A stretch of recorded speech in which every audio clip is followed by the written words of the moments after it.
Welcome back to part 2 of Elijah's story. If you haven't watched part 1, kindly find it in the link above and stay tuned for more.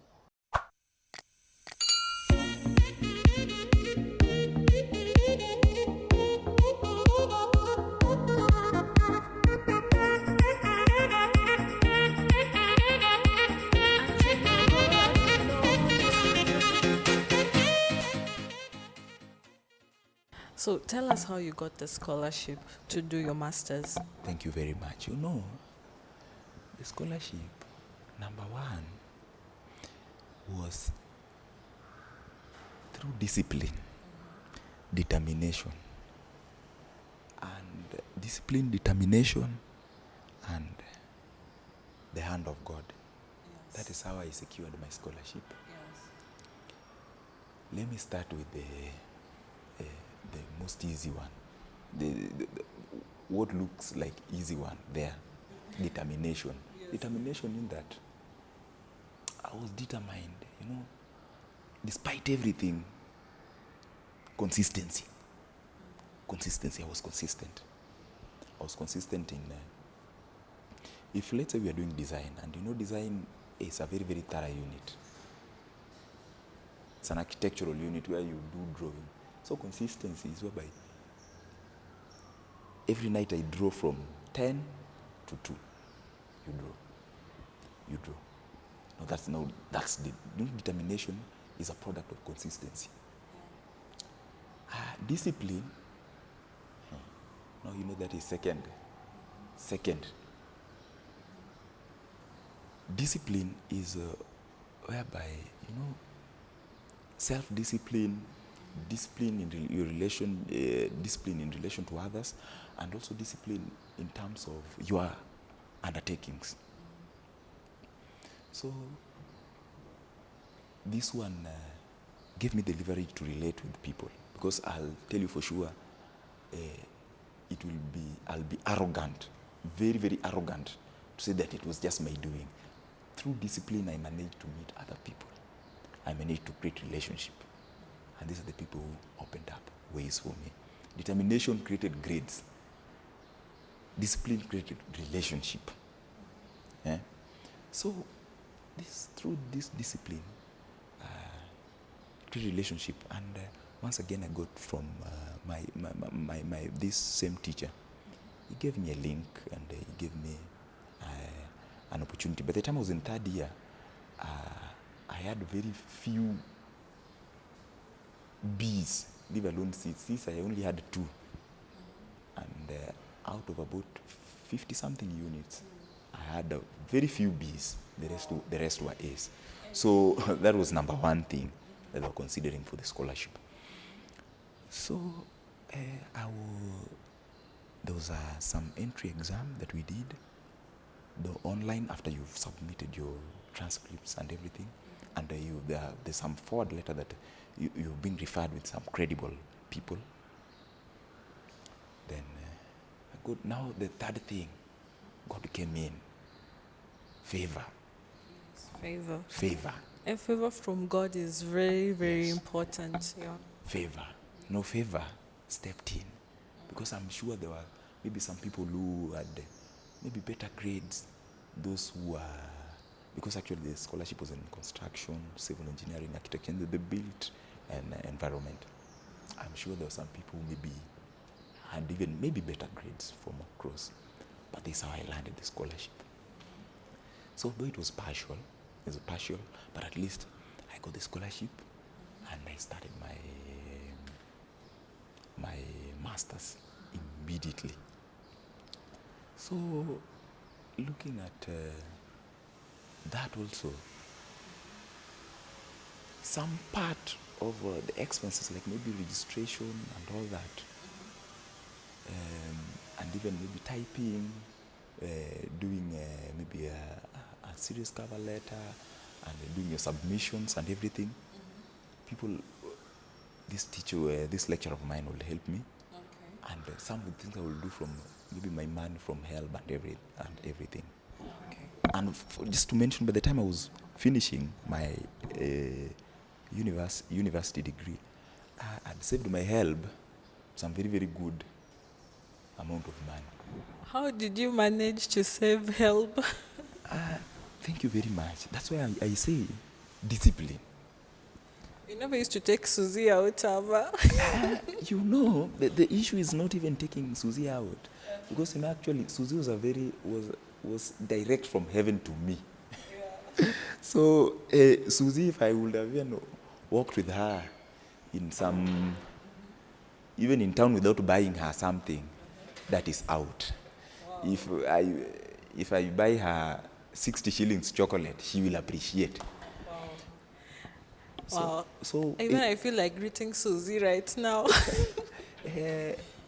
She's quite, and to be very honest, she's wiser than I am.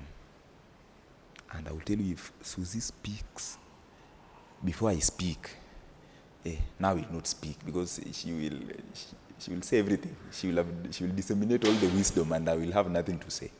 So in one or another, she's more than I am. She's more than I am. That one I can say. She is more than I am. So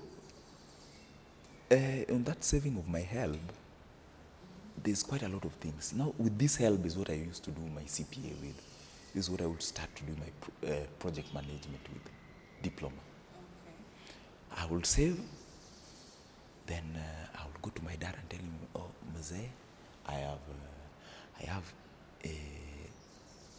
6,000, kindly give me 2,000 so that I can have 8,000, so that I can register for these CASNEB exams that are coming. Trust me, even if money was not there, my dad will look for it up and down, and he will top it up, and I'll be able to do my CPA. So from this money I was saving, my help money, I did quite a lot of things. I did driving, CPA, the big project management. Yeah. Yeah, because some people wonder, like, how are you able to do all that? And I think it's important, as you've said, being disciplined, because I think when people go to campus, it's all about impressing ladies or wanting to look like you're the nice guy, Thank you very much. Looking back, actually, I wouldn't say that I was even much more serious. I was not looking very, very serious in school. People think that I was very, very serious every time going to the library. Actually, very few instances I went to the library, to be very honest. Very, very few instances. But I will say, discipline is, first of all, the state of mind. You begin by having discipline internally. Internally, this is by you set your goals. You say, Elijah Orango, I need to do CPA. That is in December. And they need maybe 8,000 for registration for that exam. I have no money. And my dad is overwhelmed because they are my siblings. And if I go to him and tell him I want to do CPA, he will say, no, finish this first, there's no money for that. So there's a way I have to go about it. And, people have underplayed sacrifice. Especially youths and our age, we underplay sacrifice. We want manna. We want things falling. Immediate gratification. Yes, we just want things falling. Yes. And for us is to go and pick. Sacrifice is whereby you say, okay, I will eat rice. I will eat rice and soup. We used to call it rice bursary. And, looking at my background and looking at other people, maybe he's from a rich background. His father is having a company. It's a matter for him to just finish. And they will give him an office. Yes. But for you, you have nothing. You have nothing to inherit. Nothing. And if there's something to inherit, is debts and problems. So I cannot reason like the rest of them. So it is sacrifice. Whereby you say, okay, let me take rice for the sake of my exams. Let me take my expenditure and make it to 80 shillings a day. 80 shillings, whereby you cheat yourself and you take brunch, whereby you don't take breakfast. You just dress very well, because you know you're in campus, you must dress very well. And you wash your face and you anoint yourself, so people will not know you've not taken breakfast. Then when it's about 11:30, they open the mess. You go there and you cheat yourself that you are taking breakfast and lunch. Then you wait for evening. Then you use some rice bursary, or R&B, rice and beans, 20 shillings. In my campus it was 20 shillings. 20 shillings, then you take 50 shillings for supper, because you know supper is heavy. You have to take a heavy meal. Not you have to, nutritionally, or it's not right, but for the sake of the activities that happen at night, you prepare yourself by having a serious meal. That is 50 shillings. Then you're having 10 shillings. That is credit. 80 shillings. So you discipline yourself to that 80 shillings. With the help. You discipline yourself to that 80 shillings. And you spend when it is necessary. So it is a matter of sacrifice. You will not maybe buy a leather jacket like your friend, but you'll have your small jacket. You have to be contented with that. That is sacrifice. So out of that sacrifice, I managed to save some money. That I did quite a lot of things. Even, like for example, just to say, I bought my guitar with that money. I've paid CPA with that money. I did my driving with that money. I started my diploma in project management with that money. So that is how. It is sacrifice. Yeah, and it's so important for young men to know that, because I think ladies are really complaining of the caliber of men in our generation. Okay. And it's so inspiring that, you've achieved all this through the hard work. And maybe now you could talk about now being married at this age. And of course, we know what's happening. It's not something that's new to us. People are losing faith in marriage because of the caliber of men, as I'm saying, that are around. Maybe you could talk about that. Thank you very much. Personally, I got married in 2016 October, and it's though shameful to say that I married in my father's house. He gave me a room. So that is why I started my marriage life.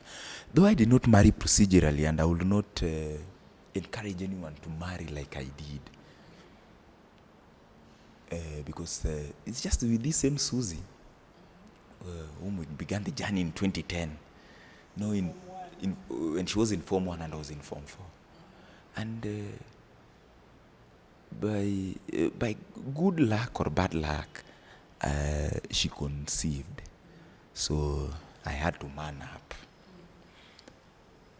Having been through this, having been born in Mathare, brought up in Dandora, and the kind of childhood I've had and the kind of struggle I've had in my life, it left me with no option but to face up my challenges head on. The challenge was now to take her and start living with her. Susie, by God's grace, they are from at least a bit well-off background and opposed to us. So it took a lot of, because ladies, you must, in one or another, people say, not me, but people say that you need to give them some level of lie, not comfort, some level of lie, so that they agree with you. Or there's a way you need to deceive them. You give them, I will, right now I'm poor, but I'm about getting a Range Rover somewhere, You have to paint that picture. You have to paint that picture. You have to give your vision. I think she's one lady who stuck to my vision. But one thing I love with Susie, because I can tell you for sure that lady is not a joke. She's not a pushover.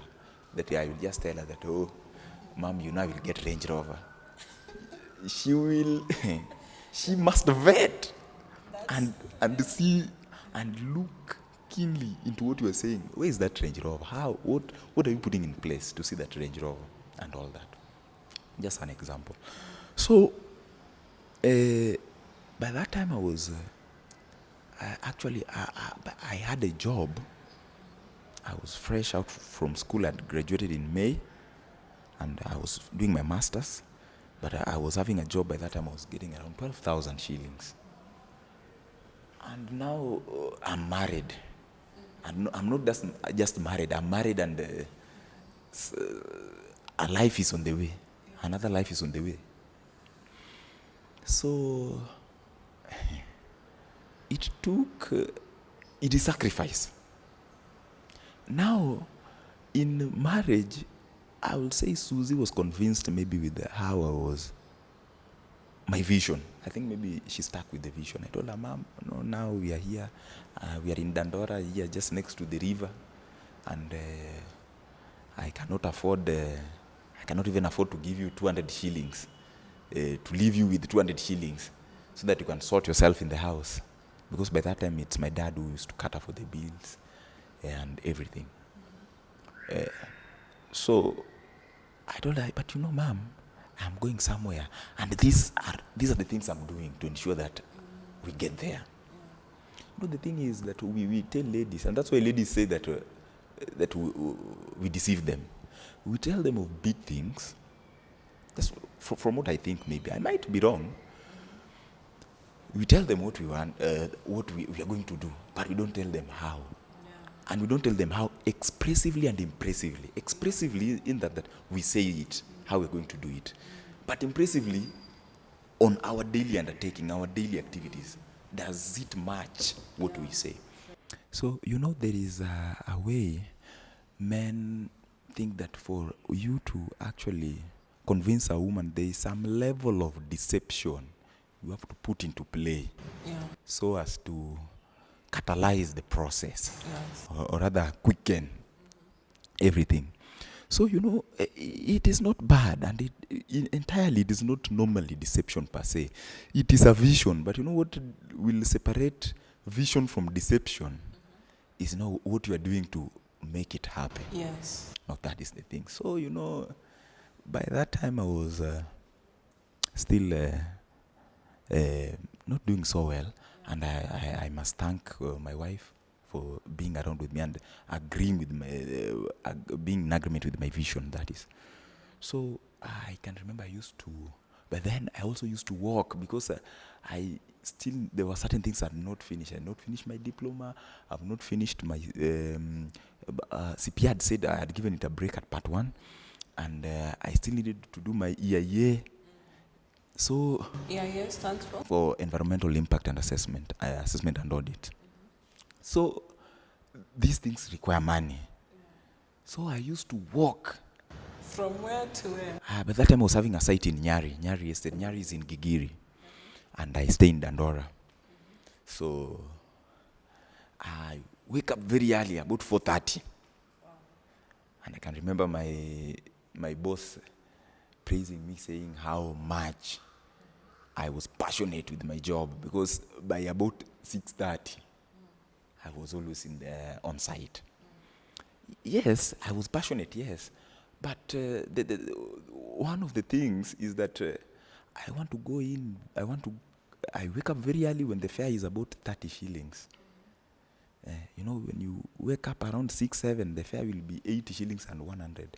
So, in the morning fare is 30 shillings. And I alight in Ngara. Then I just walk slowly. You walk from Ngara to Gigiri?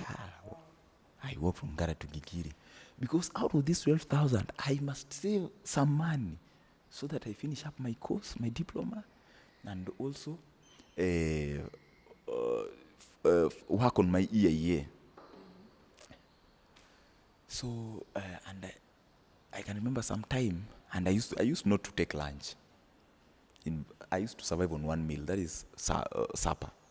Eat supper, that's fine. The next day, supper. So there's one time Susie used to pack me some lunch, and that one came in hand, very handy. And actually, I remember when I started taking this lunch, I remember that at times when you're very hungry, it impairs your judgment and your thinking. Yes, so there's some direct relationship with food. During that time, I made some steps. That's when I also did I registered with the NCA as a construction site supervisor. So it was sacrifice. So you're saying NCA stands for? National Construction Authority. So it was still sacrifice during that time. Still working. And I come home, I tell, hey, mom, I saw a very, very serious house. That house is, I'm seeing you in such kind of house. And I'm doing 1, 2, 3, 4, 5 to ensure that we live in such a house. And I thank God she normally, and she's the one who created that environment to ensure that that came to pass. So, without telling much more on all this, on my struggles and all that, because everyone has his own struggles. In marriage, first of all, I will not say that I'm an authority in marriage, because going by my age and the numbers of years that I've been married, I have no much experience. I cannot talk much. But the little that I've gathered in marriage and in family life is that family is good and marriage is sweet, depending on how you look at it. Because looking at the things I've gone through, it made me understand that marriage basically is about commitment. It's about sacrifice. I think you should say that out louder. You should say it louder, ongeza volume. Marriage is about commitment and sacrifice. And sacrifice, people don't understand the meaning of sacrifice. Let's look at it from the biblical point of view. Sacrifice was something that, look at it. If let's say it was a lamb, they say it's a 7-year-old lamb that is blemish. That has no blemish. That has no blemish. Actually, thank you very much. That has no blemish. And it is taken and it is burnt. Yeah. Now that is sacrifice. Sacrifice is whereby you're doing something that under normal circumstance you don't like. Yeah. Now that is the definition of marriage so far. It's about sacrifice and commitment. People think that marriage, that's why I'm saying marriage is sweet, but it depends with how you look at it. Think that it's sweet, that it's a bed of roses, it's land of Canaan. Then for those who are maybe getting into it or are ripe for marriage, I will say that it is sacrifice. And by definition, get the new definition of sacrifice. It is something that you, under normal circumstance, you don't like. Now that is marriage. Why am I saying so? Is that, sacrifice is that which you in normal circumstance, you will not like doing it. You don't want to do it. For instance, you are married to a lady who maybe she snores, or maybe you snore, and maybe you don't like it. It pisses you off. But sacrifice is doing what? Sacrifice is now having that balance and discerning that indeed she snores, but let me just let me accommodate her. Let me accommodate her. That actually, thank you. Let me accommodate her. That is the thing. So people think that marriage is about you go get in and you get very sweet.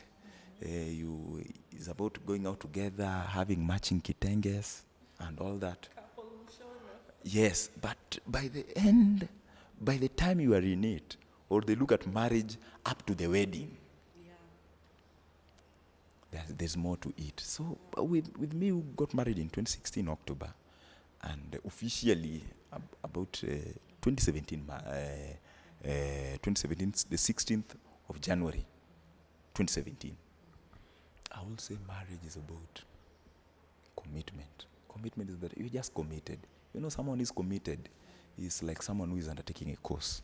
Yeah, you see it to the end. You see to the end. At one point, that course is very boring. The lecturer doesn't like you. The lecturer has thrown you out of the class. But tomorrow you still come back because you want to see the course to the end. Yeah. So is marriage. Yeah, and even now, as we're almost concluding, Elijah, you shared a lot of wisdom, and I'd like you now to advise young men because, I mean, as I've said, they seem that there's a lack of mentorship for young men. You know, of course, now ladies are empowered. People are saying, you know, ladies are now stepping up their game. But now, what about men? What would you say to a young man who's still struggling? Who's wanting to get married, who's looking towards that vision. Yeah. Thank you very much. My advice is that, number one, actually I'll not say an advice, but it's an encouragement. I'll say all men are great. All men are great. Anyone, as long as you are a man, maybe, and it applies to both genders, you're great. Yeah. And your greatness can be perceived, or your greatness will be seen just because of two things. Because of your level of sacrifice and the level of assignment. It is through these things that makes men not to be the same. Yeah.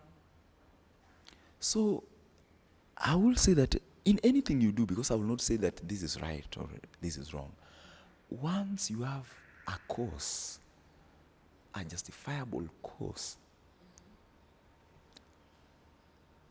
put sacrifice. Put sacrifice unto it. Put sacrifice unto it.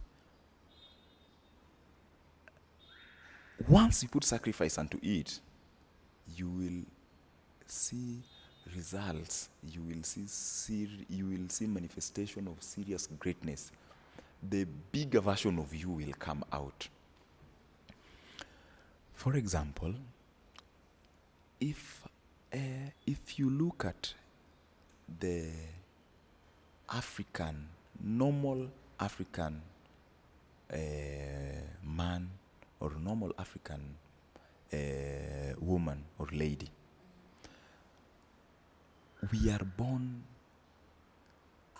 at a disadvantage. We are always born with a disadvantage. No, almost everyone, especially in Africa. Yeah. So it is you to make your advantage. Yeah. It is you to make your advantage. And your advantage you make through sacrifice. Nothing just happens. Nothing just happens. When you see people having serious results, secretly it is through some serious hard work. And this comes through sacrifice. So I will tell men, that is one of the things, sacrifice. Sacrifice. The key is sacrifice. For a justifiable cause, for sure success will not be far from that. However, for those who are getting married, especially for men, I will say that you must look at yourself, evaluate yourself, and see if indeed being ripe for marriage is not because of age. No, it's not age. It's not age, it's a number. Age is just a number. It's not age, because there are those who make lovely couples and when they're in their 60s. There are those who make lovely couples and maybe they're in their 20s. So it's a matter of maturity, and maturity comes looking at your level of responsibility and level to perceive things, level to look at situations and make good out of them. Because in one or another, you'll always be faced with new things every day. And especially for a man, challenges. Every day of your life, there is a challenge knocking at your door. But how do you go about it? If this is what will determine your level of maturity, and this is what will inform your decision of being ripe for marriage.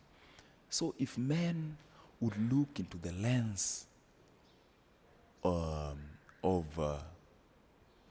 maturity, look into the lens of maturity that will make them see the level of responsibility that is required, the level of sustenance, and the level of being the source, especially for men in marriage, especially for men, because there's some level of being the source and level of sustainability that is required just from men, and the level of teachability. You must also be teachable. Just before you go, are you having listening skills? You know, hearing and listening are different. Are you having listening skills? For sure, now that's when you are ripe for marriage. But when you go with peer that maybe, okay, my friends are marrying, my age mates are marrying, let me also marry, you will be in for a rude shock.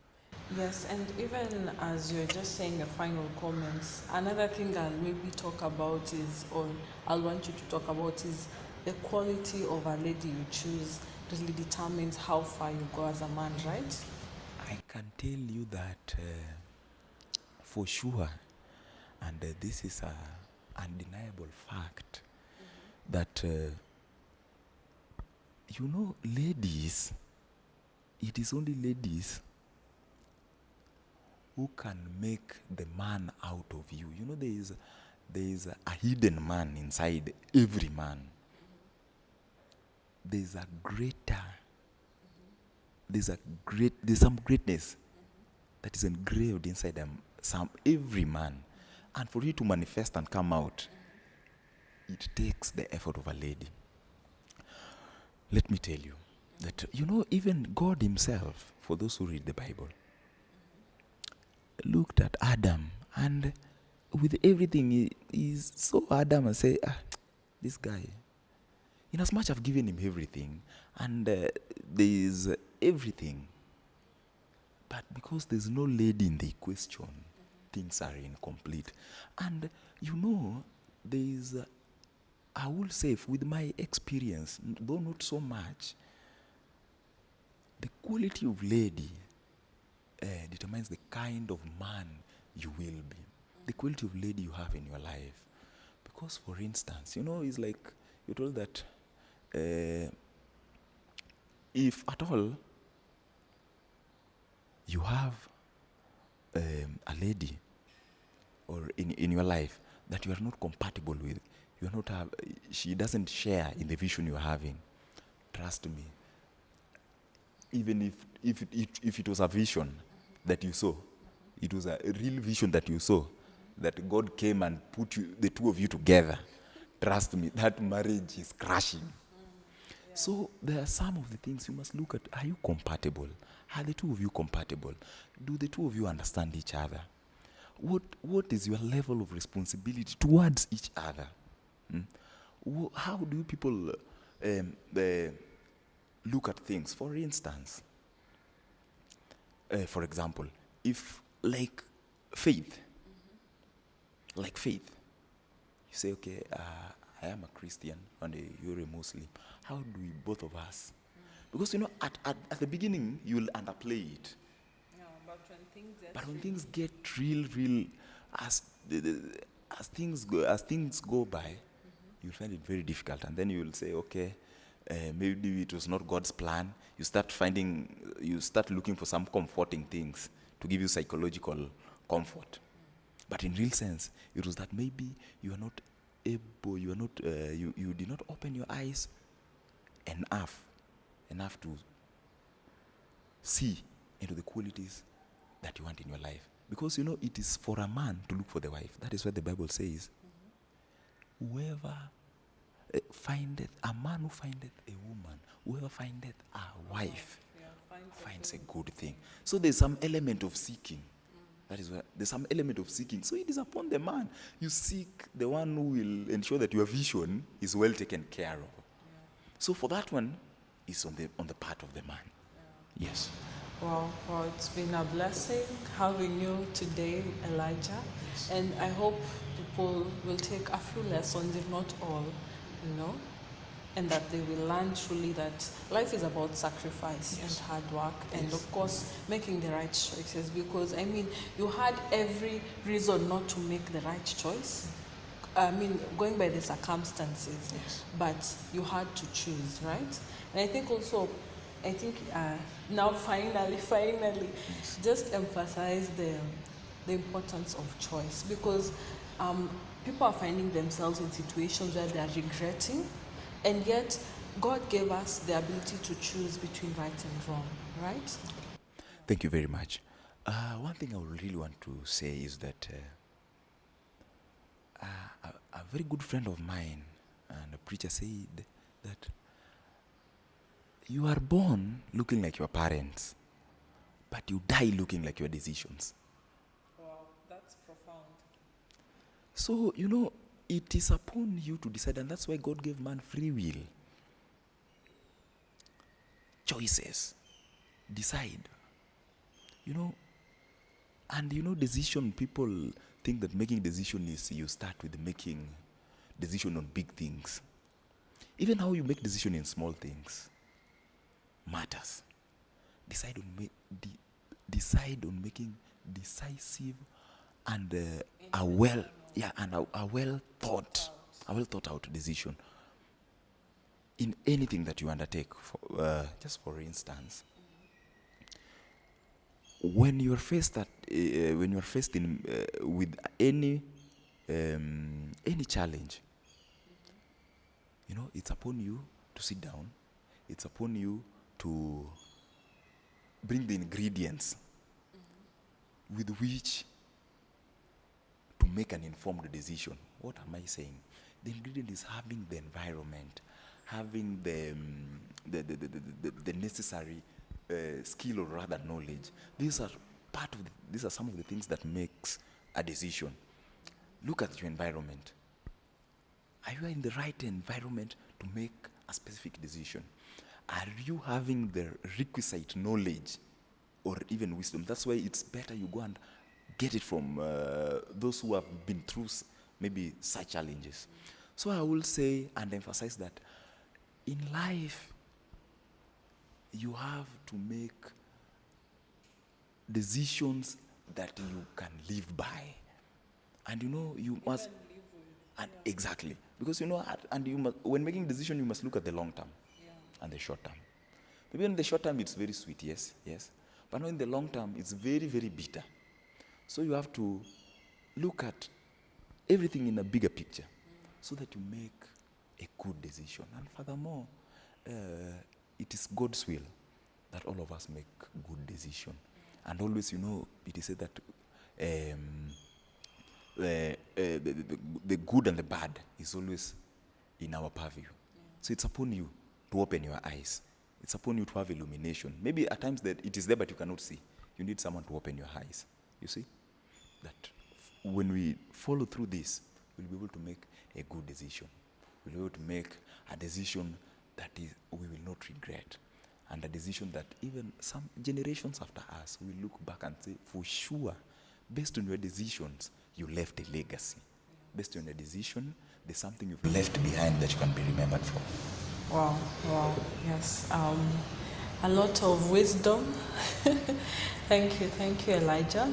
I'm grateful that you made time. And once again, I'm hoping people will be inspired. Thank you so much. Thanks a lot. I really appreciate it. Thanks for having me. Okay.